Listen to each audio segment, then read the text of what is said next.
হরিশ মঙ্গলচণ্ডী ব্রত যেই নারী করে, সব দুঃখ চোখের জল মা তার হরে। জয় মা মঙ্গলচণ্ডী। নমস্কার দর্শক বন্ধুরা, বাংলা 1433 বঙ্গাব্দে এবং ইংরাজি 2026 সালে আজ বৈশাখ মাসের প্রথম মঙ্গলবার, আর বৈশাখ মাসে প্রতি মঙ্গলবার পালন করা হয় হরিশ মঙ্গলচণ্ডীর ব্রত। আমাদের আজকের পর্বের নিবেদন শ্রী হরিশ মঙ্গলচণ্ডী ব্রতের ব্রত কথা। এ ব্রত সধবা ও বিধবা মেয়েরা উভয়ই পালন করতে পারেন। নানান রকম ফুল, তুলসী পাতা, দূর্বা, আলো চাল, কাঁঠালি কলা, মালা, ঘট, আম পাতা ও নৈবেদ্য দিয়ে ব্রতীরা ব্রত পালন করেন এবং হাতে ফুল দূর্বা নিয়ে ব্রতকথা শ্রবণ করতে হয়। এ ব্রতের পেছনে ব্রতকথাটি এইরূপ।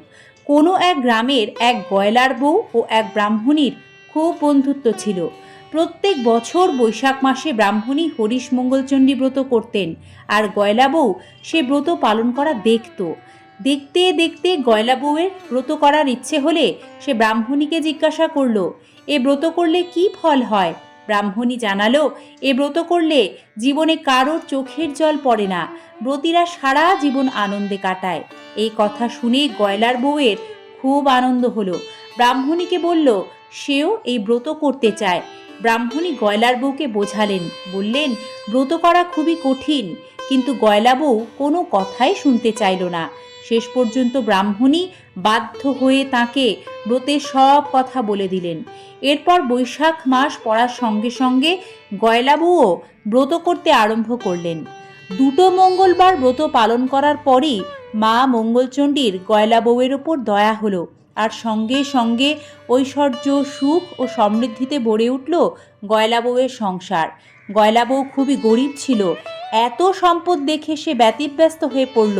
সে আর সহ্য করতে পারল না তার এই অবস্থার পরিবর্তন। এখন তার কাঁদার ইচ্ছে হতে লাগলো।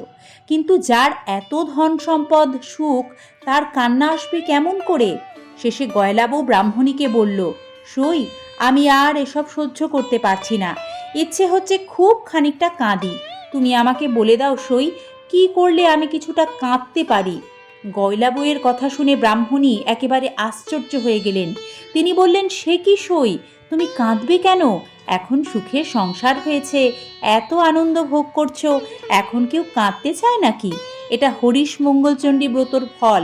সে বলল, আমি কাঁদতে না পারলে আমি বাঁচব না সই, তুমি আমাকে বলে দাও কি করলে আমার কান্না পাবে। ব্রাহ্মণী খুবই চিন্তিত হয়ে পড়লেন। কি বলবেন কিছু ভেবে পেলেন না। একটু দূরে একটা চাষের ক্ষেত চোখে পড়ল ব্রাহ্মণীর। সেখানে অনেকগুলো লাউ আর কুমড়ো ছিল। ব্রাহ্মণী গয়লা বউকে বললেন, যাও সই, ওই ক্ষেতটা দেখা যাচ্ছে, খুব লাউ আর কুমড়ো ফলেছে ওখানে। ওই ক্ষেতে গিয়ে লাউ কুমড়োগুলোকে তুলে নাও, আর গাছগুলোকে একেবারে লণ্ডভণ্ড করে দাও। তাহলেই চাষিরা খুব রেগে গিয়ে তোমাকে খুব গালমন্দ দেবে, আর তাহলেই তোমার কান্না আসবে।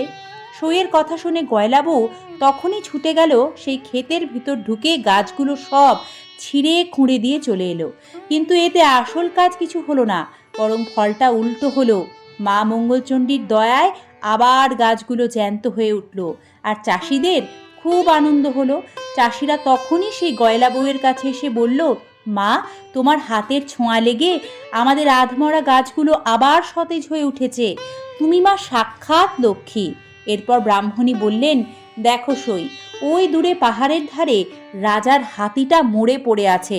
তুমি ওখানে গিয়ে হাতিটার গলা জড়িয়ে ধরে খুব কান্নাকাটি করো, তাহলে রাজার লোকেরা ভাববে যে তুমি হাতির দাঁত চুরি করতে এসেছো। তখন তারা তোমায় খুব মারধর করবে, আর তুমিও খুব কাঁদবার সুযোগ পাবে। কিন্তু এবারেও কোনো কাজ হলো না। গয়লা বউ হাতিটার গায়ে হাত দিতে হাতিটা উল্টে বেঁচে উঠল। রাজার লোকেরা একেবারে অবাক হয়ে গেল। সব শুনে রাজা খুব খুশি হলেন, আর গয়লা বউকে ডেকে এনে অনেক ধনরত্ন পুরস্কার হিসেবে দিলেন। এবারেও কোনো কাজ হলো না দেখে ব্রাহ্মণী বুঝলেন যে মা মঙ্গলচণ্ডীর দয়াতে এবারও তাই হয়েছে। ব্রাহ্মণী তখন গয়লা বউকে আবারও একটা পরিকল্পনা বললেন, দেখো সই, এক কাজ করো, কতগুলো বিষের নাড়ু তৈরি করে তোমার মেয়ের বাড়ি পাঠিয়ে দাও। তাহলে ওই নাড়ুগুলো খেয়ে তারা সবাই মরে যাবে, আর তুমিও তখন শোকে কাঁদতে পারবে। সইয়ের কথা মতো গয়লা বউ তাই করল। কিন্তু মা মঙ্গলচণ্ডীর দয়ায় বিষের নাড়ুগুলো সব অমৃত হয়ে গেল। এতেও যখন কাজ হলো না, তখন ব্রাহ্মণী গয়লা বউকে বললেন, যখন কিছুতেই কিছু হচ্ছে না, তখন তুমি হরিশ মঙ্গলচণ্ডী ব্রত করা ছেড়ে দাও সই। গয়লা বউ মঙ্গলচণ্ডী ব্রত করা ছেড়ে দিল। ফলে মা মঙ্গলচণ্ডী খুব রুষ্ট হলেন, রেগে গেলেন। মা মঙ্গলচণ্ডী গয়লা বউয়ের ওপর রেগে গিয়ে তার স্বামী, পুত্র, দাস, দাসী, হাতি, ঘোড়া ছিল সকলকে কেড়ে নিলেন এবং যত ধনরত্ন ছিল সবই কেড়ে নিলেন। গয়লা বউ স্বামী, পুত্র, আত্মীয় স্বজনকে হারিয়ে কাঁদতে লাগলেন। এখন তার দিনরাত কান্না ছাড়া আর কিছুই নেই। এত কান্না সহ্য করতে না পেরে শেষে ব্রাহ্মণীর কাছে গিয়ে সে বলল, সই, আমি আর কাঁদতে পারছি না, আমি আর সহ্য করতে পারছি না, যেমন করে পারো আমার কান্না থামিয়ে দাও। ব্রাহ্মণী বললেন, তুমি তো কাঁদতে চেয়েছিলে, এখন কান্না থামাতে বললে কি হবে? যাক, যা হবার হয়ে গেছে। এখন বাড়ি গিয়ে মরাগুলোকে খুব সাবধানে রেখে দাও। সামনের মঙ্গলবার থেকে আবার মা মঙ্গলচণ্ডীর হরিশ মঙ্গলচণ্ডী ব্রত করা আরম্ভ করো। সইয়ের কথা শুনে গয়লা বউ বাড়ি ফিরে এসে মা মঙ্গলচণ্ডী স্তব করতে লাগলো। তারপর মঙ্গলবার আসাতেই সে মা মঙ্গলচণ্ডীর হরিশ মঙ্গলচণ্ডী ব্রত করা শুরু করলো। মাকে ডাকতে লাগলো ভক্তি ভরে। এমন সময় সে শুনতে পেল কে যেন বলছে, আর এমন কাজ করিসনি, যা, তোর আর কোনো ভয় নেই। এই ঘটের জল মরাগুলোর গায়ে ছিটিয়ে দিস, তাহলেই সবাই বেঁচে উঠবে। ঘটের জল ছিটিয়ে দেওয়ার ফলে গয়লা বউয়ের সবাই মা মঙ্গলচণ্ডীর দয়ায় বেঁচে উঠল আর তার আগের অবস্থা আবার ফিরে এলো।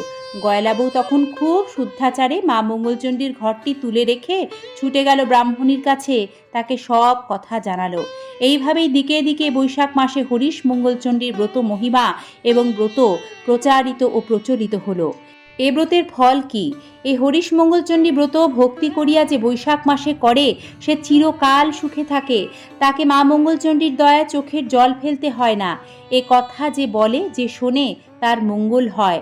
জয় মা মঙ্গলচণ্ডী, সকলের মঙ্গল করো মা।